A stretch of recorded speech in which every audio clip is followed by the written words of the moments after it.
Hello students. सो आज हम discuss करने वाले हैं स्टैटिस्टिक्स के बारे में। ठीक है, तो आज हम स्टैटिस्टिक्स के बारे में डिस्कशन करेंगे। देखिए स्टैटिस्टिक्स होता क्या है बेसिकली। ठीक है, स्टैटिस्टिक्स क्या होता है कि ये ब्रांच ऑफ मैथमेटिक्स है ना। ब्रांच ऑफ मैथमेटिक्स जैसे आपने ब्रांच ऑफ मैथमेटिक्स सुने होंगे कि ट्रिग्नोमेट्री है, कैलकुलस है, ठीक है ना, ज्योमेट्री है और भी बहुत सारी चीजें, मतलब मैथमेटिक्स की बहुत सारी चीज और पार्ट हैं। ठीक है, तो वैसे ही कैलकुलस में जैसे इंटीग्रल कैलकुलस हो जाता है, डिफरेंशियल कैलकुलस हो जाता है ना, वैसे ही स्टैटिस्टिक्स एक मैथमेटिक्स का ब्रांच है जो डील करता है किससे। ठीक है, ये डील करता है डेटा, कलेक्शन ऑफ डेटा, है ना, collection of data and it's representation. ठीक है, collection of data and it's representation. ठीक है, तो डेटा को कलेक्ट करना और उसको रिप्रेजेंट करना। आप इसको बहुत आसानी से समझ सकते हैं। देखिए क्या होता है कि इंडियन गवर्नमेंट भी डेटा कलेक्ट करती है, अगर आपको पता हो। ठीक है, तो जनगणना होता है। ठीक है, सरकार के नुमाइंदे जो ऑफिसर्स होते हैं या फिर जो लोग होते हैं वो जाते हैं, घरों घरों में जाते हैं, डेटा कलेक्ट करते हैं कि आपके फैमिली में कितने मेंबर्स है भाई जी, कितने फैमिली मेंबर्स जो है कितने जॉब करते हैं, क्या क्या जॉब करते हैं, कितने जॉबलेस हैं। ठीक है, तो इसी बेसिस पे डेटा इकट्ठा करती है सरकार और सरकार को मतलब देश की जनता के बारे में इंफॉर्मेशन वहां से डेटा से ही पता लगता है। ठीक है, तो इससे आप समझ सकते हैं कि कलेक्शन ऑफ डेटा कितना इंपॉर्टेंट, ठीक है, कितना इंपॉर्टेंट है हमारे रियल लाइफ में। ठीक है, वैसी बड़ी बड़ी कंपनीज भी कोई प्रोडक्ट लॉन्च करती हैं। ठीक है, तो उनको भी डेटा इकट्ठा करना पड़ता है कि वो प्रोजेक्ट मतलब वो प्रोडक्ट चलेगा या नहीं चलेगा। ठीक है, चलेगा तो किस आयु वर्ग के लोगों में, किस एज ग्रुप के लोगों में ज्यादा वो पॉपुलर होगा। बहुत सारी चीजें हैं, तो डेटा के बेसिस पे बहुत सारा इंफॉर्मेशन निकाला जा सकता है। ठीक है, तो इसीलिए ये काफी इंपॉर्टेंट टॉपिक हो जाता है स्टैटिस्टिक्स। तो कलेक्शन ऑफ डेटा और इसका रिप्रेजेंटेशन की बात करते हैं हम स्टैटिस्टिक्स के अंदर। ठीक है, अब इसमें डेटा को कलेक्ट करके उसको रिप्रेजेंट करके उसकी रीडिंग करना है ना, उसकी रीडिंग करना, तो वो एक टॉपिक के अंदर आ जाता है मेजर ऑफ सेंट्रल टेंडेंसी, है ना। सेंट्रल टेंडेंसीज के अंदर आ जाता है सेंट्रल टेंडेंसीज। ठीक है, सेंट्रल टेंडेंसीज ये क्या क्या होती है। रेंज होता है, ठीक है, रेंज हो जाता है, मीन होता है इसमें, ठीक है, मीडियन होता है, ठीक है, मोड होता है ना, और भी बहुत सारी चीजें होती हैं आगे जाके। क्वार्टाइल डेविएशन होता है, इंटर क्वार्टाइल डेविएशन होता है, फिर स्टैंडर्ड डेविएशन, वेरिएंस, ये सारी चीजें। ठीक है, तो उनका अलग अलग महत्व है कि आप किस किस टाइप के डेटा इकट्ठा करते हैं और कौन से मेथड से आप डाटा से मतलब एक्यूरेट जानकारी निकाल सकते हैं। ठीक है, तो वो सारी चीजें डिटेल की बात है बाद की। आज हम सीखेंगे कि मीन कैसे निकालते हैं। ठीक है, तो हमारे सिलेबस के अकॉर्डिंग हम देखेंगे कि आप मीन कैसे निकालते हैं। ठीक है, तो चलिए बात करते हैं हम मीन की।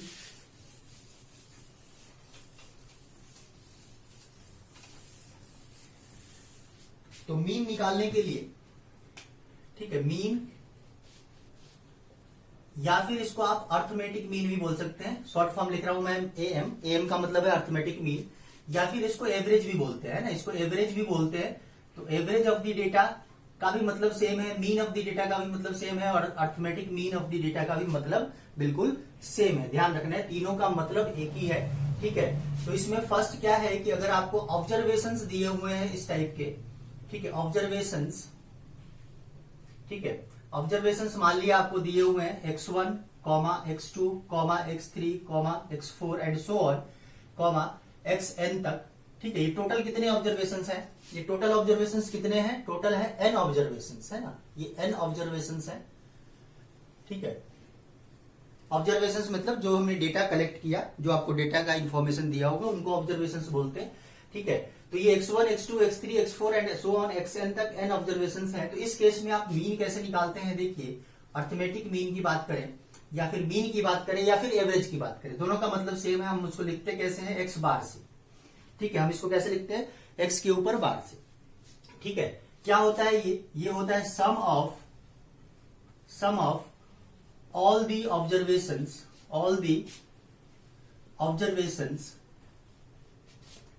upon number of observations मतलब कितने ऑब्जर्वेशंस हैं, ठीक है, उनको काउंट करके नंबर ऑफ ऑब्जर्वेशंस। तो हम इस हिसाब से देखें तो ऑब्जर्वेशंस तो हमारे पास x1 है, x2 है, x3 है, x4 and so on xn तक है। तो इनका सम लिखना है x1, x2, x3 and so on plus xn तक अपॉन नंबर ऑफ ऑब्जर्वेशन। तो नंबर ऑफ ऑब्जर्वेशन इसीलिए मैंने यहाँ पे लिखा है कि ये n ऑब्जर्वेशन की बात कर रहे हैं, तो नंबर ऑफ ऑब्जर्वेशन n है हमारे पास, ठीक है। तो टोटल नंबर ऑफ ऑब्जर्वेशन कितने हैं, n है, ठीक है। तो इसको हम और भी सिंपल फॉर्म में कैसे लिख सकते हैं, summation of xi upon n लिख सकते हैं, है ना। i की वैल्यू 1 से n तक भी लिख सकते हैं, या फिर ऐसे शॉर्ट फॉर्म में भी ठीक है। आप इसको ऐसे भी लिख सकते हैं summation of x upon n, ये भी ठीक है। Summation of x upon n लिखेंगे, ये भी ठीक है। Summation of xi upon n लिखेंगे, वो भी ठीक है, बिल्कुल ठीक है। आपने ध्यान रखना है, summation of x upon n, summation of xi upon n, दोनों में से कोई भी लिख सकते हैं, ठीक है।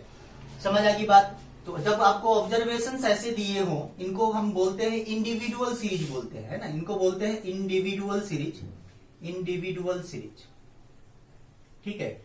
इंडिविजुअल सीरीज का मतलब क्या है कि हर एक ऑब्जर्वेशन लिस्ट करके दिया हुआ है आपको, ठीक है। हर एक ऑब्जर्वेशन लिस्ट करके दिया हुआ है, ठीक है। सारे अलग अलग ऑब्जर्वेशन है ना, तो इनको लिस्ट करके दिया हुआ है, ठीक है। समझ आ गई बात ये। तो चलिए एक एग्जाम्पल देखते हैं इसके बेसिस पे।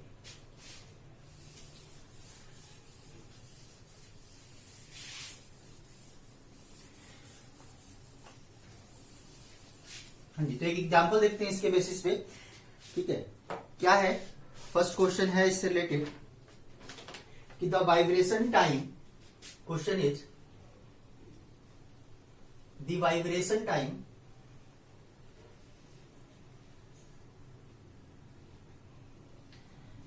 of components of certain machine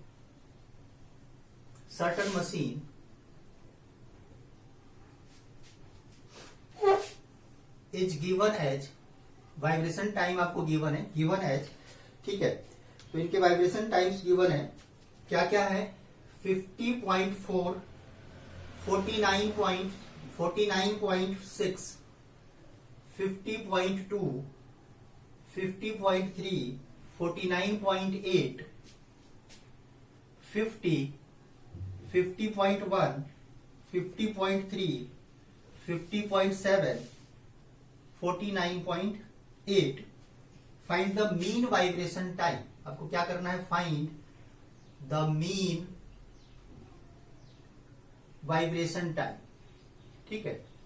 mean vibration time आपको फाइंड करना है, ठीक है। तो वाइब्रेशन टाइम का आपका कुछ मशीन का जो वाइब्रेशन टाइम है, कोई मशीन होगा उसका वाइब्रेशन टाइम आपको ये लिस्ट करके दिया हुआ है, ठीक है। इसका मीन निकालना है ना। मीन निकालना है तो देखिए, मीन निकालने का फॉर्मूला हमारे पास क्या है, मीन निकालने का फॉर्मूला हमारे पास sum of all the observation. तो मीन को हम लिख देते हैं x bar sum of all the observation. तो सारे ऑब्जर्वेशन का सम कर लेना है, ठीक है। तो 50.4 प्लस 49.6 प्लस 50.2 प्लस 50.3, ठीक है। आई थिंक समझ आ गया होगा सबको। ये सारे ऑब्जर्वेशंस को आप प्लस कर लीजिएगा, है ना, प्लस कर लीजिएगा 49.8 तक, ठीक है।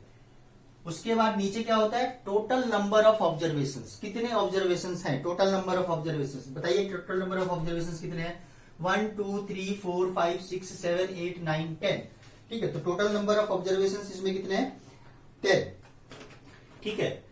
एक मिनट, ये टोटल नंबर ऑफ ऑब्जर्वेशंस 50.4, 49.6, 50.2, 50.3, 49.8, 49.9 रह गया। इसके बाद यहाँ पे 49.9 रह गया, है ना।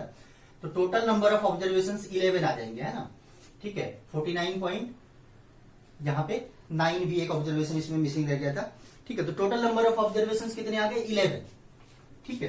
तो इनका सम कर लीजिएगा, और सम करके 11 से डिवाइड कर लेंगे तो ये आ जाएगा 50.1 सेकेंड, ठीक है। सेकेंड में दिया हुआ मैं टाइम, तो हमारे पास मीन टाइम आ गया 50.1 सेकेंड, ठीक है।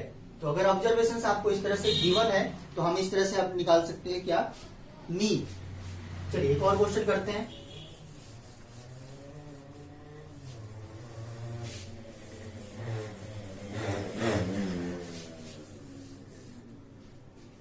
नेक्स्ट है फाइंड द मीन ऑफ, आपको मीन फाइंड करना है, find the mean of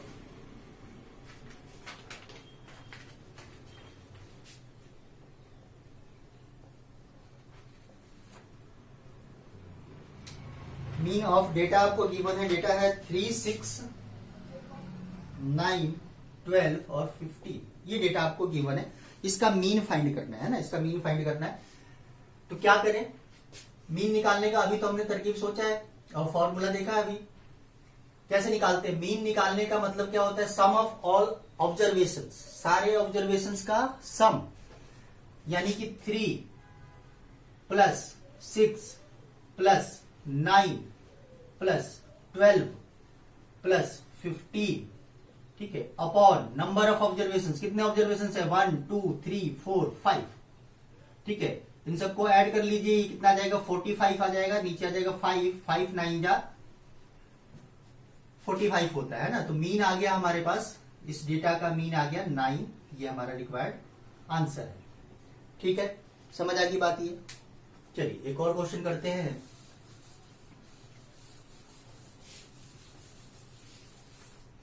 next is calculate the mean of, mean he find करना है आपको। डेटा गिवन है 2, 8, 7, 5, 8, 3, 6, 7। आपको ये डेटा गिवन है, इसका मीन निकालना है फिर से, ठीक है। तो मीन निकालने का हमारा तरीका क्या होता है? X bar sum of all the observation. अब तो पता लग गया होगा सबको, 2 प्लस 8, ठीक है, 2 plus 8 plus 7 plus 5 plus 8 plus 3 plus 6 plus 7, ठीक है।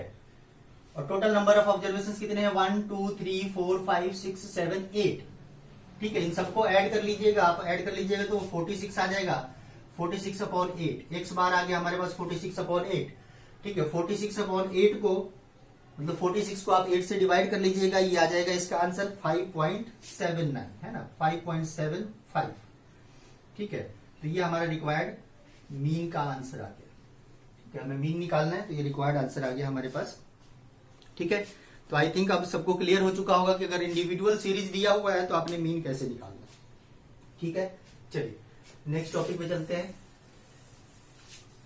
कि अब अगर आपको फ्रीक्वेंसी डिस्ट्रीब्यूटेड, ठीक है, क्या बोल रहा हूं मैं, ध्यान से सुनना है। फ्रीक्वेंसी डिस्ट्रीब्यूटेड, ठीक है। फ्रीक्वेंसी डिस्ट्रीब्यूटेड का मतलब क्या है कि अगर आपको ऑब्जर्वेशंस, ठीक है, फ्रीक्वेंसी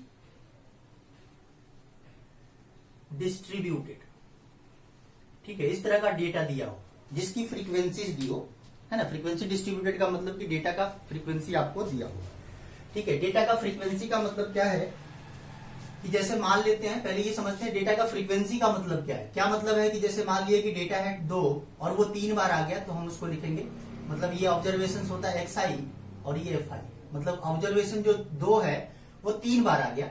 ऑब्जर्वेशन मान लेते हैं 4 है, वो 5 बार आ गया, तो उसकी फ्रीक्वेंसी 5 है, ठीक है। मान लिया ऑब्जर्वेशन 6 है और वो 4 बार आ गया, तो इसकी फ्रीक्वेंसी कितनी है? 4 है, तो 4 बार आ गया। मतलब इसकी मतलब क्या है? 2 है तो 2 की फ्रीक्वेंसी 3 का मतलब कि 2 3 बार आया हुआ है, ठीक है। 4 का मतलब 4 ऑब्जर्वेशन है, 5 का मतलब फ्रीक्वेंसी है, तो 4 5 बार आया हुआ है ना, 5 टाइम्स आया हुआ है। ये ध्यान रखना है। जब आपको फ्रीक्वेंसी डिस्ट्रीब्यूशन दिया हुआ है तब आप कैसे निकालेंगे इसमें, ठीक है। तो हम मान लेते हैं कि हमें क्या दिया हुआ है? x1 f1 टाइम्स आ गया, x2 f2 टाइम्स आ गया, x3 f3 टाइम्स आ गया, x4 f4 टाइम्स आ गया, and so on xn fn times आ गया, ठीक है। सबकी फ्रीक्वेंसी n ऑब्जर्वेशंस ले लिया हमने और उन सबकी फ्रीक्वेंसीज आपको कॉरेस्पॉन्डिंग गिवन है, ठीक है। तो इसमें क्या करना है, देखिए मैं अभी क्या बात कर रहा था कि अगर कहीं पे मान लिया कि ऑब्जर्वेशन आपको दिया हुआ है xi और fi, मान लिया 2 दिया हुआ और इसकी फ्रीक्वेंसी दी हुई है 3, तो सम ऑफ ऑब्जर्वेशन का मतलब क्या होता है? सम ऑफ ऑब्जर्वेशन का मतलब है कि 2 को आप 3 बार जोड़िएगा, है ना, 2 को 3 बार जोड़िएगा ना, तो 2 + 2 + 2 ये कितना आ जाएगा? 6, ठीक है। अच्छा, अगर 2 3 बार आ रहा है तो मैं तो ऐसे भी तो निकाल सकता हूं, 2 × 3 से भी तो 6 आ जाएगा। एक ही मतलब है ना, जो एडिशन और मल्टीप्लीकेशन क्या होता है? रिपीटेड एडिशन होता है ना, रिपीटेड एडिशन है। जैसे कहीं पे 2 × 3 लिखा हुआ है, तो इसका मतलब क्या है कि 2 को 3 बार जोड़ना है, ठीक है। समझ आई बात? ये तो हम इसको 2 को 3 बार जोड़ने को हम ये लिख सकते हैं 2 × 3, है ना। इसका मतलब ये भी हो सकता है कि 3 को 2 बार जोड़ना है, तो 3 को 2 बार जोड़ने का मतलब हम इसको लिख सकते हैं 3 गुना 2। समझ आई बात ये, ठीक है। तो क्या करेंगे, जब हमें टोटल नंबर मतलब सम ऑफ ऑब्जर्वेशन चाहिए, तो हम क्या कर लेंगे, xi को मल्टीप्लाई करेंगे fi से। देखिए यहीं से 2 इंटू 3 xi मल्टीप्लाई हुआ fi से, ठीक है। तो हम ये टेबल बनाएंगे एक एडिशनल इसमें, ठीक है। तो ये क्या बन जाएगा, x1 f1, ये बन जाएगा x2 f2, ठीक है। ये बन जाएगा x3 f3 और ये बन जाएगा x4 f4 and so on xn fn, ठीक है। ये बन गया xi इंटू fi। चलिए अब आते हैं कि हमें सम ऑफ ऑब्जर्वेशंस, तो यही है, तो टोटल सारे सम ऑफ ऑब्जर्वेशंस है ना, सम ऑफ ऑब्जर्वेशंस। तो इसको हम क्या लिखेंगे, summation of xi into fi लिखेंगे, ठीक है। और हमें टोटल नंबर ऑफ, है ना, टोटल नंबर ऑफ ऑब्जर्वेशंस भी चाहिए, वो कहां से आएगा, फ्रीक्वेंसीज के सम से, ठीक है। और इसको हम कैपिटल एन से भी कभी कभी डिनोट कर देते हैं। आप समेशन ऑफ fi लिखिए या फिर कैपिटल एन लिखिए, बात एक ही है, ठीक है। चलिए तो आते हैं, अब मीन जब निकालना है इस फॉर्मूले का यूज करके, मीन, तो मीन तो क्या होता है, total number of sorry sum of all the observations, sum of all the observations तो ये है, ठीक है। तो ये आ गया sum of all the observations, ठीक है। और यहां पे समेशन ऑफ fi लिख लीजिए, है ना। टोटल नंबर ऑफ ऑब्जर्वेशंस का मतलब क्या है, समेशन ऑफ देयर फ्रीक्वेंसी, है ना, उनकी फ्रीक्वेंसी। मतलब अगर 2-3 बार आ रहा है तो उसकी फ्रीक्वेंसी 3 है ना, तो 3 आएगा। तो वैसे ही जो सारे थे सारे ऑब्जर्वेशंस का, ठीक है, ये सम हो गया। तो अगर हमें फ्रीक्वेंसी डिस्ट्रीब्यूटेड डेटा दिया हुआ है, ऐसा डेटा जिसका फ्रीक्वेंसी आपको दिया हुआ है, तब आप x बार इक्वल्स टू ये यूज करेंगे फॉर्मूला। क्या है formula, summation of xi into fi upon summation of fi। अच्छा, हम इसको ऐसे भी लिख सकते हैं, अगर आई नहीं लिखना तो आप summation of xf upon summation of f भी लिख सकते हैं ना। और fi की जगह पे आप कैपिटल N भी यूज कर सकते हैं, कोई दिक्कत नहीं, उसका मतलब भी सेम ही है, ठीक है। समझ आई बात ये। चलिए अब इससे रिलेटेड एक क्वेश्चन करके देखते हैं, आइए।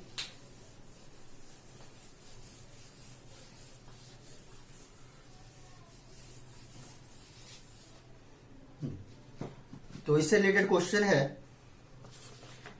Calculate arithmetic mean of the following data, calculate arithmetic mean of following data. हाँ जी, डेटा है, डेटा में आपको दिया हुआ इनकम, दिया हुआ income in rupees, number of employees दिया हुआ है आपको, नंबर ऑफ एम्प्लॉइज, ठीक है। तो ऑब्वियस है कि इनकम दिया हुआ है तो ये xi होगा और ये fi होगा, ठीक है। क्या दिया हुआ है, ये 500 दिया हुआ, 500, 520, 550, 600, 800, 1000, ठीक है। और नंबर ऑफ एम्प्लॉइज ये आपको दिया हुआ है 4, 10, 6, 5, 3, 2, ठीक है। ये आपको इंफॉर्मेशन दिया हुआ है और आपको क्या फाइंड करना है, फाइंड करना है, फाइंड मीन इनकम, है ना। अर्थमेटिक मीन लिखा हो या फिर mean of the income find करना है ना, arithmetic mean of the income, ठीक है। या फिर सीधा यही लिखा हो, calculate the arithmetic mean of the following data, ये भी लिखा हो सकता है मीन इनकम। बात एक ही है कि हमें इसी का मीन निकालना, ठीक है। तो देखिए अभी हमने बात क्या किया कि अगर आपको xi और fi दिया हुआ है तो आपको कौन सा एक एक्स्ट्रा टेबल बनाना पड़ेगा, xi इंटू fi का, है ना। तो xi इंटू fi का मतलब क्या है, 504 से मल्टीप्लाई होगा, 504 से, ध्यान रखना है, 504 से मल्टीप्लाई होगा, कितना आ जाएगा, 2000। फिर 520 मल्टीप्लाई होगा 10 से, तो ये कितना आ जाएगा, 5200, 550, ठीक है। ये 6 से मल्टीप्लाई होगा, ठीक है। तो अब तो समझ आ गया होगा, मल्टीप्लाई करके मैं सीधा लिख देता हूं, ये 3300, ठीक है। 605 से मल्टीप्लाई होगा तो ये भी 3000 आ जाएगा, ठीक है। ये इससे मल्टीप्लाई होगा तो 2400 आ जाएगा, ठीक है। और 1002 से मल्टीप्लाई होगा तो 2000 आ जाएगा, ठीक है। अब क्या निकालना है आपको, अब हमें निकालना क्या है, summation of xi into fi, यानी कि सबका सम, ठीक है, इन सब का सम निकालना है, सम निकाल लीजिए आप। इसका सम आ जाएगा 17900, ठीक है। और उसके बाद हमें समेशन ऑफ फ्रीक्वेंसीज की भी जरूरत पड़ेगी, तो समेशन ऑफ फ्रीक्वेंसी, ठीक है, समेशन ऑफ FI ये निकाल लेते हैं। ये कितना आ जाएगा 30 समझ आ गई बात ये। उसके बाद तो क्या करना है, हमें मीन निकालना है। तो मीन निकालने का हमारे पास फॉर्मूला तो है ही है, ठीक है। तो मीन निकालने का हमारे पास फॉर्मूला है। तो देखिए अब तो सिंपल है कि हमें मीन निकालना है, या फिर अर्थमेटिक मीन की बात करें तो अर्थमेटिक मीन इक्वल्स टू क्या होता है formula, summation of XI FI। Summation of XI FI ये दिया हुआ है आपको 17900। उसके बाद नीचे क्या होता है summation of FI। Summation of FI भी दिया हुआ है आपको कितना 30, ठीक है। इसको सिंप्लीफाई कर लीजिए, ठीक है। तो फाइनल आंसर इसका आ जाएगा कितना 596.67 है ना, 596.67, ठीक है। यहां से देखिए इसका मतलब आपको क्या है कि रियल लाइफ में स्टेटिस्टिक्स का क्या यूज है आपको यहां से क्लियर हो जाता है ना। जैसे मैंने पहले कहा ना कि डेटा सरकार इकट्ठा करती है और बहुत सारे वेरियस फॉर्म में डेटा इकट्ठा होते हैं। अब देखिए इसमें किया क्या हमने कि इनकम था 500, कितनी एम्प्लॉइज का, 4 एम्प्लॉइज का इनकम 500 था, 10 एम्प्लॉइज का इनकम 520 था, 6 एम्प्लॉइज का 550 एंड सो ऑन। 2 एम्प्लॉइज ऐसे थे जिनके इनकम 1000 था, ठीक है। और हमें मीन निकालना था कि मीन ऑफ द इनकम निकालना था। तो हमने निकाल लिया कि उसका एवरेज कितना है, एवरेज पड़ रहा है 596.67, मतलब उसका मीन पड़ रहा है, ठीक है, इनकम का। इस टोटल इनकम का हम मीन निकालें तो वो आप सुना होगा आपने, सरकार ऐसे निकालती रहती है, ठीक है। या फिर बहुत सारी प्राइवेट एजेंसीज हैं जो मतलब आप न्यूज चैनल्स वगैरह पे सुनते होंगे कि इंडिया के पर पर्सन का इनकम इतना है, पर फैमिली का इनकम इतना है, ठीक है। किसानों के मतलब पर फैमिली का इनकम इतना है। तो वो सारी चीजें इंफॉर्मेशन कैसे निकलती है, वो स्टेटिस्टिक्स को यूज करके ही निकलती है ना, उनको ही यूज करके निकलती है, ठीक है। तो ओवरऑल मतलब हम ओवरऑल एवरेज इनकम आ गया मतलब अप्रोक्सीमेटली 600 के आसपास, ठीक है। तो यहां से क्लियर हो जाएगा कि मतलब कि स्टेटिस्टिक्स हमारे रियल लाइफ में कैसे हेल्पफुल होता है, ठीक है। चलिए एक और क्वेश्चन देखते हैं इसी से रिलेटेड, ठीक है।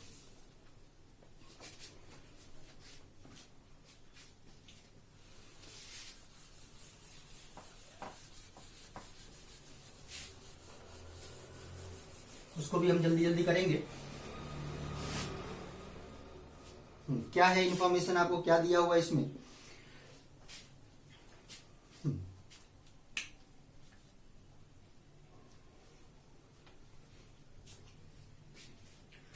ये मार्केट सर्वे, ठीक है। मैं क्वेश्चन नहीं लिख रहा हूं, क्वेश्चन मैं शॉर्ट फॉर्म में लिख रहा हूं कि एक मार्केट सर्वे हुआ, मार्केट सर्वे, ठीक है, about a demand of modern biscuit, modern bread at a shop in a locality provided the following distribution of daily demand, है ना। तो डेली डिमांड का वहां से डेटा इकट्ठा किया गया, ठीक है। एक मार्केट सर्वे हुआ डिमांड ऑफ मॉडर्न ब्रेड का, और वहां से daily demand versus number of days कि मतलब कितनी डिमांड है कितने दिनों तक, ठीक है, उसका एक डेटा कलेक्ट किया गया। वो डेटा मैं लिख देता हूं, डेली डिमांड